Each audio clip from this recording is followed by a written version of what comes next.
It's been a few weeks since we've done our last question and answer video, and I thought today was a prime time to get out and answer some of your questions. Hi, I'm Heidi from Garden Crossings, and if you have any questions that you would like answered, please feel free to leave them in the comments, and then we will kind of compile those and see if any of them are ones that we would want to feature on a next video, or for sure we'll get them answered in the social platform that you're leaving them in. For those of you who are new to our channel, these questions mostly are coming from our YouTube followers, but also too, these questions have been found on Facebook and Instagram as well. So this is a plant care question, and it's about hanging baskets and containers. So the viewer said, we've had a lot of rain and the hanging baskets are saturated. How do we go about fertilizing them? Can we make up a concentrated mix where we're using a quarter the amount of water needed with the powdered fertilizer? We tried waiting a couple days, but then it just rained again. We don't want to go 2 weeks without fertilizing. I worry too much about water on some of the plants, such as begonias and also geraniums. Begonias and geraniums do tend to like to be a little bit more on the dry side. So if that is a concern of yours in your planters, that's valid. That's absolutely valid. So if you have those hanging baskets and containers, what I would recommend is I would avoid adding your liquid fertilizer in. Just let your planters kind of dry down a little bit. If you're getting rain day after day after day, the last thing you want to do is add that liquid feed in, which is going to add more water into the container, which could then in turn rot the roots of your plants, and that would be no good. Yeah, you're going to expect to have some nutrient loss after days of rain, because basically what's happening is when it's raining, it's flushing any nutrients out of that soil. So you do want to get it replenished when you're able to. So if you feel like you need immediate relief and your plants need some nutrition, you could go ahead and use a continuous release fertilizer. Proven Winners has a really good one. They're little granules, and usually they'll last a month or two in your planters. It's not going to give it instant relief, but what it will do is it will just kind of have a little bit of that background fertilizer kicking off day to day and week to week. And again, don't worry if you're missing a feeding. I mean, you're better off missing a feeding and having your plants be a little nutrient deficient than rotting off those roots, which the plant needs to grow. If you do a higher concentration of liquid feed to water, you're going to risk burning those roots. And again, that's going to cause a problem for your plant. So I guess my recommendation is just be patient, wait for the rains to pass, and once your rains have passed and your containers or baskets have been able to dry down a little bit, then go ahead and give them your regular dose of your water-soluble fertilizer. So typically we do recommend water-soluble fertilizer once a week, and the reason is not only does the rain wash those nutrients out, but every time you're watering too, that's flushing the nutrients out of the pot. You need to water, but we do recommend once a week giving them that liquid feed. Feed them and they'll be fabulous. So the Fairytrail series of hydrangeas, the cascading hydrangeas, they have also been getting a lot of questions on them. Here's a question. It says, hello, I planted a Fairytrail Bride Cascade last spring and also for her sister. We were so excited over her beauty. My sister loves her so much, she named it Gloria. They were in containers set in the garage over the winter, and we did everything we were supposed to do to care for that plant. We brought it out once it was officially warm enough to do so in the spring, and it just looks absolutely horrible. What's interesting is watching the YouTubers with Fairytrail, and they seem to be having a difficult time having their plants survive as well. I'm in a zone 6 and growing this in a container. So yes, we have heard a lot of people having some trouble with growing the Fairytrail cascading hydrangeas, especially those that are in zones 5 or 6, which are at the lower ends of the hardiness zone of those plants. And to be honest, this has been a tricky one for us as well. And so because we've been doing different trials. So we do have 6 of them planted out in our landscape, as well as we did container trials this year as well. And what we found in our landscape is it's been 3 years. They were planted from a quart-sized container. They're only about 12 to 18 inches tall, and I have yet to see them bloom. Now, in our containers, they bloom beautifully early on in the season, and once those flowers were gone, they were gone. Now it's putting on new growth, but we're still not seeing a lot of flowers. So winter damage, that can cause stem dieback on those plants, and what that can do is that can kill off the buds. So Fairytrail sets its buds in the previous season. So really, you don't want to trim that plant at all, because you could potentially be trimming those buds off, which would be sacrificing the blooms the following spring. It's an old wood grower, that's what they're called. So another problem can be is if you have a really nice spring, things are warming up and all of a sudden it gets really cold.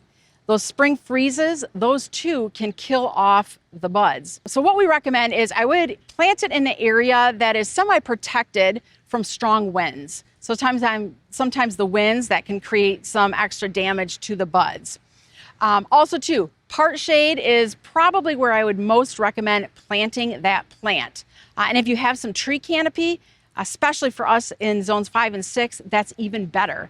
Also too, Fairytrail series, it likes moisture, but it doesn't want to be in areas that are wet or soggy. So it likes to be in moist areas, but in well-drained moist areas. We saw some really excellent specimens in the trial gardens here, which is zone 6A, 6B in West Michigan. And we were there in June, and we're gonna put pictures up of those plants. They were gorgeous. Like I saw them and I thought to myself, wow, what's the difference? Like, how come those look nice and mine don't? Now, obviously, those have been in that garden for several years. They're planted in part shade and they're under a really nice tree canopy, but they were blooming and they were absolutely gorgeous. All right, so the next question we get is about these gardens. So people are saying, you know, I'm talking about these plants because purely what I want to do is sell them. They're saying I get paid to talk about these plants. Also, we're going to touch on the AI controversy a little bit and why we do what we do because of AI. So this is going to be a section that's going to be packed full of information. So please, I want your comments and feedback on this especially as well. So when we planted up the gardens here at Garden Crossings, we started with one garden and we continued to add more and more gardens to our collection here. These gardens, these are our living catalog.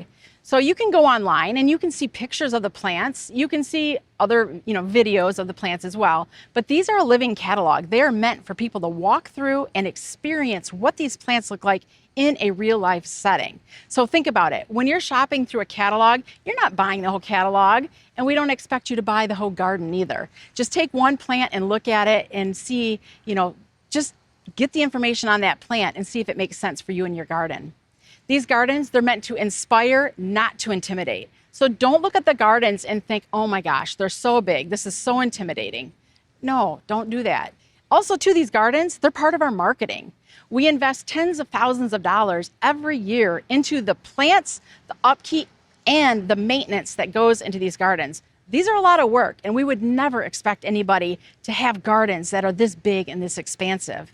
Instead of putting all those marketing dollars into traditional advertising, we invest a portion of that into something that people can actually experience and learn from.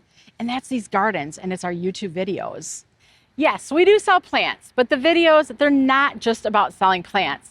We're a mail order garden center, and of course, we'd love for our viewers to be able to purchase the plants from us. But the primary purpose of us doing these videos and going out into these gardens is to create education for you and also inspiration. We want people to see what a plant actually looks like in a garden setting. It may not be pretty, but it may be gorgeous. We want to show you the good, the bad, and the ugly of plants in a garden. And it's not just what it looks like in a pot or a professionally staged photograph. These are real life gardens that have real life plants in them. These are not obviously AI mock-ups, which you're also going to see a lot of on the internet these days, are fake gardens with fake plants. The gardens, they show plants in the real life conditions, as I just mentioned. They allow us to show a mature size, habit, and bloom performance. Also, we can show you some plant combinations and how plants change throughout the seasons. And that's one thing I've been hearing, especially when I've been doing my month-by-month gardens, is people love to see what the plants look like when they first emerge, when they're blooming, and then even after they're done blooming. Because many of us know that plants don't just have maybe one time to shine. It could be that their flowers are interesting early in the season and their foliage is interesting later in the season. So plants sometimes do have multi-seasons of interest. We show the good, the bad, and the ugly. Not every plant performs perfectly.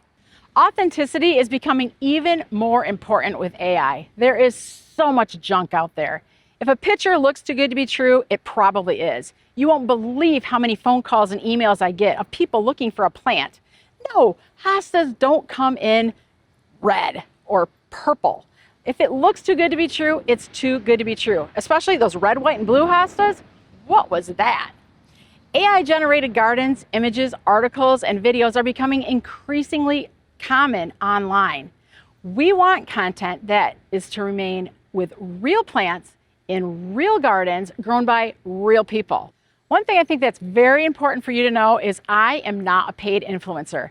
A lot of people that are out there talking about plant varieties, they're being paid to talk about those plants. I'm not being paid by the plant companies to tell viewers that a particular plant looks wonderful. Now, in full transparency, we do receive some plants for trialing through industry relationships or through other programs that we're a part of. We have a gold key status, and it's tied to the significant amount of money and business that we are giving to these companies when we're buying our plugs, or what are called our liners. And that can provide us with plants to trial. Receiving trial plant material doesn't guarantee they're going to get a positive review, because if I don't like a plant, I'm going to tell you why I don't like it. Now, I'm going to probably preface it with, I'm located in Zone 6A. This plant doesn't do well for me. Or if a plant's overly aggressive, you're going to know about it. For some, overly aggressive plants are amazing, especially if you have an area you want to fill in. But for others, you're going to want to know if that plant is aggressive, you're not going to want to put it in a certain area of your garden. Our gardens, they aren't here to show you what your gardens should look like. They're here to show you what your garden could include. That's why we're showing you all the various plants. One container, a small flower bed, or several acres. We want you to see a plant in a real-life garden setting, learn from our experiences, both good and bad, and get inspiration for your garden space, be it just a small little container or a vast garden. Growing conditions, we get asked about this a lot. What exactly does the various sun exposures mean on a plant tag or on a website? So it says, Heidi, when a tag says full to part sun, does that mean it has to have a little of each? Or can it be in full sun with the option of some shade? That's a really good question, because a lot of people don't know. Full sun gardens are gardens that get at least 6 hours of full sun. When I refer to like the best sun of the day, usually I'm referring to like the afternoon sun of the day. Part sun would be 4 to 6 hours of afternoon sun, which is going to be more intense sun. Part shade is also 4 to 6 hours of sun, but that would be your morning sun when the sun's not as intense. And then shade gardening would be areas that are 4 hours or less of sun. Now, I should say if you're getting 4 hours and it's late in the day of sun, that's going to probably be more into that full sun type of a situation, because those last 4 hours of the day, especially depending when the sun sets, but that last 4 hours of the day, that can be some pretty intense sun. So I wouldn't exactly call that a shade area of the garden. So many long ads, somebody commented on our YouTube videos. Well, we definitely appreciate you watching, and to be upfront and honest, we don't have control when or which ads show up on our YouTube videos. But the revenue that we earn from them, we are earning revenue from them, does help us keep creating new videos and sharing our gardens with you. So we do appreciate the support of our channel. And if you haven't subscribed, this would be a good time for you to go ahead and subscribe and or hit that notification. That way when we do post new videos, you'll be alerted about the new videos that are posted. Now, some YouTube channels are getting paid from affiliate sponsors. We don't get paid from any affiliate sponsors. The only thing on occasion is somebody might send us not only a plant to try, which we'll do, also too, sometimes they'll send me products. Like for example, somebody, the Hydrangea company, they just sent me boots, and they've sent me boots for the last 5 years. I love them. I wear them in my garden. My kids have them. I bought them for my kids. So they sent me a free pair of boots to trial. If I like it, I'm going to tell you about them. And they always give me a discount to share with you. So even though I'm not getting paid, I'm getting free boots, but I'm not getting paid to talk about it, I'm able to pass a discount on to you where you can benefit from that and get a savings on these already affordable boots. So that's just one example of some of the different types of collaborations, I guess, that I do. But I don't have any affiliate links, or I'm not getting paid by companies through the YouTube videos. There's 2 more questions we're going to answer. The first one is on summer shipping and what that looks like. So this time of year in the summer, typically we are only shipping on Mondays and Tuesdays. Then the rest of the week, the team is out in the greenhouse. They're either trimming the plants, spacing the plants, getting the plants, looking really nice, or especially now, they're out in the greenhouse getting the next round of plants planted for next season. So recently, we just planted up all of our 1-gallon shrubs, and that was a big project. The team, we needed everybody, all hands on deck to get that done. So the team is out getting prepared and ready for next season. So usually Mondays, Tuesdays is all it takes this time of year. Once we get to the fall, it might be Monday, Tuesday, Wednesday. It just depends on the volume of orders and how much we have to do. For efficiency purposes, it's better off for us to ship 2-3 solid days opposed to doing just little trickling shipments throughout the week. And the last question is on Asclepias, and this is a good question. So the person that asked it, one is a person from a zone 3 and the other is a person from zone 8. So kind of both spectrums to the Asclepias question. So Kathy says, hi Heidi, I would like to have more butterflies. I'm in zone 3. What would be good plants of milkweed that would be easy to grow? So we're going to talk about that. And then someone else says, I've tried several different milkweed plants in the sun and in the shade, and they just die here in my sand in East Texas, probably a zone 8. I can only keep butterfly plants alive as annuals, and I have the fennel that comes back every year. Also, someone says, planted milkweed 3 years in a row, and it always dies. So my thought is with that is they're probably growing the wrong type of milkweed for their situation. So milkweed, we're going to look at Asclepias tuberosa and Hello Yellow. Both of those are native varieties of milkweed. And in fact, we have our milkweed way station bundle right now because the butterflies are out and about, the Monarchs. So it's 3 Hello Yellow and 3 tuberosa that we're selling as a bundle, and we can get it shipped to your door. But with tuberosa being hardy in zones 3 to 9, usually it's not the hardiness that's the issue, it's more where that plant is planted. So Asclepias tuberosa does not like too much moisture. It has a really deep tap root, and it likes to be grown in well-drained soil. Because it's got that tap root, it can go way down. It can get the water it needs. So if you do have too much water, typically those plants will just kind of rot away. If you're planting in heavy clay, that too can be an issue for tuberosa. We'd recommend soil that is a little looser and better amended. Also, one thing I learned in my gardens is tuberosa does not like irrigation. So if you have a garden that is getting underground sprinkled like every day, or maybe even every other day, depending on how much you water, typically that's not the best place for the tuberosa to be grown. One thing that's important to remember is just because you're in zone 8 doesn't mean you're one climate, right? So some of you in zone 8 are like super humid and super hot and super wet.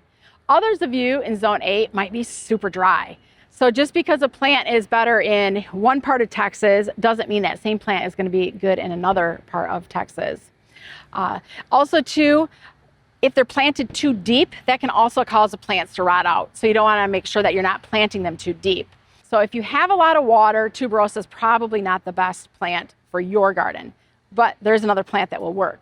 So swamp milkweed, Asclepias cinderella, that's one of them. Also hardy in zones 3 to 9.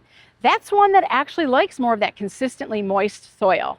Now for overwintering, it still has to have nice drained soil because especially in the winter, if plants are just sitting in that wet soil, they don't like that. The roots can rot. So just kind of keep that in mind, even though it likes moist soil, not like all winter wet soil. They do also like more irrigation. So if you have a landscape or garden where you're sprinkling every day or two, the swamp milkweed, they don't mind getting watered that much. So that would be fine.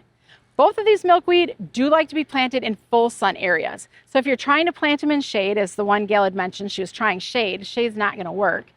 Even part shade, not the best place for them. The more sun they get, the better.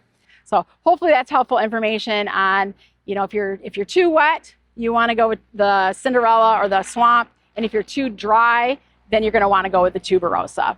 If you have questions or comments, please leave them below. That will help us with the next video that we do with questions and answers. Also, too, let me know where are you watching from. That's helpful information. I love to see how far and how wide these YouTube videos go. If you enjoyed this question and answer session, we do have another question and answer session that we did earlier on this summer. So maybe that will be of interest, answering some more questions for you. And as mentioned, if you're new to the channel, please subscribe. Thanks for watching. I'm Heidi from Garden Crossings.